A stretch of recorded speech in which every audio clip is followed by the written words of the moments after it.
Адахан Кисенбаевич, Бүтін Кыргызстан фракциясының мөөнөтүн колдонобуз.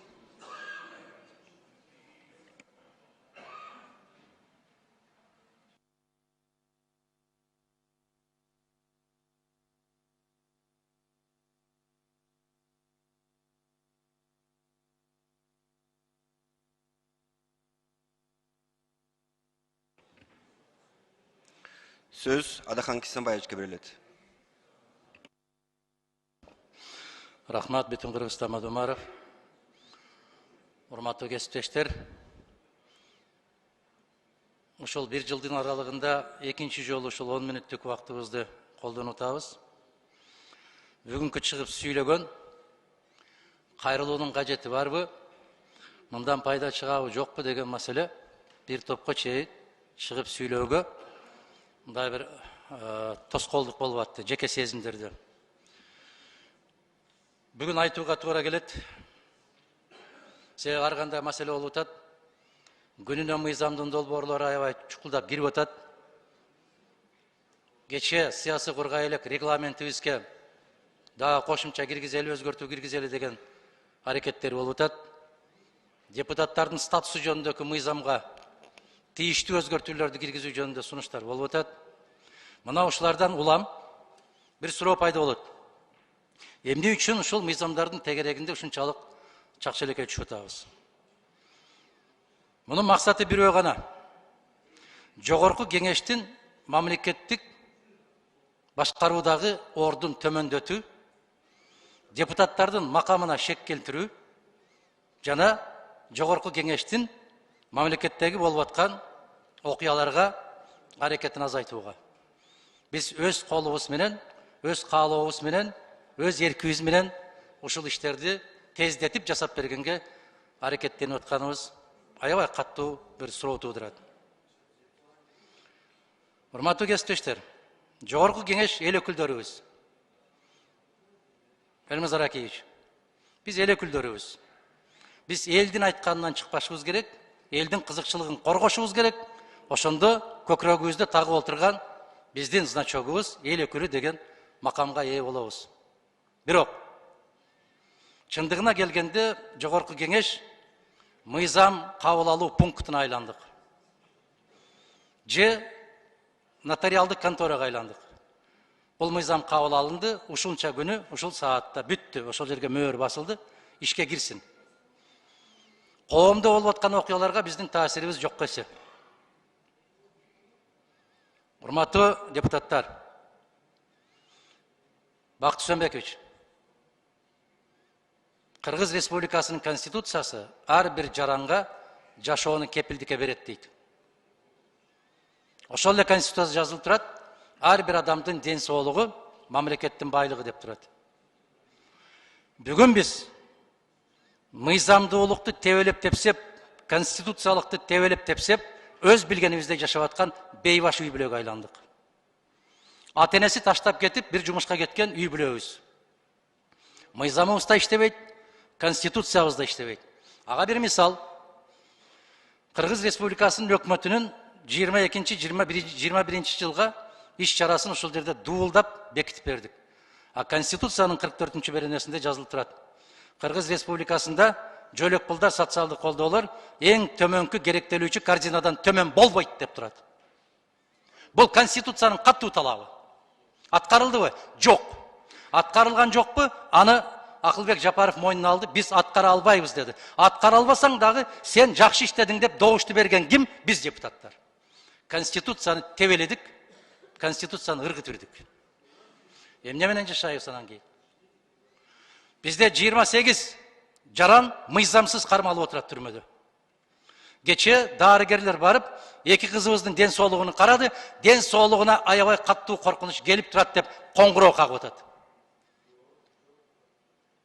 Кайгылуу окуяга алып келиши мүмкүн деген коңгуроо кагып атат. Мына жерде эч нерсе болбогондой жогорку кеңеш бюджетти карайлы, мыйзамды карайлы, регламентти карайлы, давай статусту карайлы. Барекетти алып келбейт биз кабыл алып аткан мыйзамдар. Эч нерсеге жарабайт. Баарын өзүм билемдик менен кетип барчысын акыры алып барып бир жакшылык алып барбайт туугандар. Мына Сажуу Малатованын сүйлөгөн сөзү 2000 жылы. Эгерде бүгүн Горбачевка ишеним көрсөтпөсөк союзду сактап калабыз деп кыйкырды. Бүтүн ушул залда отургандардын баары кат кирип күлдү. Трибунадан кууп түштү. 1 жылдан кийин союз жок болду. Миллиондогон жарандар кайгынын чеңгелинде калды. Мен дагы ошентип эскертем азыр. Эгерде ушул коңгуроо кагып аткан коңгуроого эгерде же президенттин же жогорку кеңештин кулак какпаса, эртең азаптын чеңгелине кагылабыз. Же сөзсүз Марат Казакбаевге окшоп, же башкаларга окшоп сөөгү чыгыш керек барган жерден. Могул жерде эч нерсе болбогондой болуп, тымпыйып, мыйзам бузулбагандай, конституция бузулбагандай болуп, мыйзамдарды талкуулап, кабыл алып отуруштун өзү кайдыгерлик деп отурат. А кайдыгерлик мыйзам боюнча дагы, иман боюнча дагы эң чоң күнөөгө батат, туугандар. Bir үй бүлө сыздап отурат, 28 үй бүлө сыздап отурат. Энесин көрө албай баласыздап отурат, кызын көрө албай атасыздап отурат, аялын көрө албай күйөөсү сыздап отурат. Мына жерде жылуу жумшак отуруп биз мыйзамдарды кабыл алып атабыз. Бирдем өзгөрүп кетеби ал мыйзамдарда? Соңку кезде сүйлөгүң да келбейт, ушул жерге киргиң да келбейт, мен ачык айтайын. Кайран жогорку кеңеш, кайран эгин өкүлдөрү, кайран алып аткан айлык, кайран көкүрөккө таккан монол, кайран адамбыз деп басып жүргөн биз. Эмнени өзгөртө алабыз? Эмнеге таасир келтире алабыз? Ушул жерде шушуңдашып, 5-6дан сүйлөшүп, кудуңдашып, сүйүшүп, кучакташып, өз маселебизди чечкенден башка эмне кылып атабыз, туугандар? Биз кабыл алган мыйзамдардан эмне өзгөрүп атат? Кайсы жакшылыкка баратабыз? Же конституцияны корго деп, конституцияны коргой албасак, адамдын укугун сактап бер деп, аны сактай албасак, мына жерде ант ичпедик беле? Мен кыйшаюусуз аткарам, эгерде аткара албай кайсам, мыйзамдарга ылайык жооп берүүгө даярмын деп. Кана жөлөк пулдардын эң керектөлүүчү корзинадан аз болгону, көп болгону, кана? Акылбек Жапаров жарыялады, аны аткарбайбыз деди, аткара да албайбыз деди. Эмнеге добуш бердик биз? Иштей бер айланайын дедик. Аткарылбаса койсун, конституция өзү менен өзү болсун. Урматтуу кесиптештер, мен сиздерден суранам. Айтып атпаймынбы, сурангым да келбейт, сүйлөгүм да келбейт. Бирок суранам. Биз соңку кездеки Кыргыз Республикасында конституциялык мыйзамдардын одоно түрдө бузулгандыгы жөнүндө комиссия түзүп, иликтемейинче жогорку кеңеш өзүнүн ишин актабайт, жеп аткан наныбыз адал болбойт. Биз эл өкүлүбүз.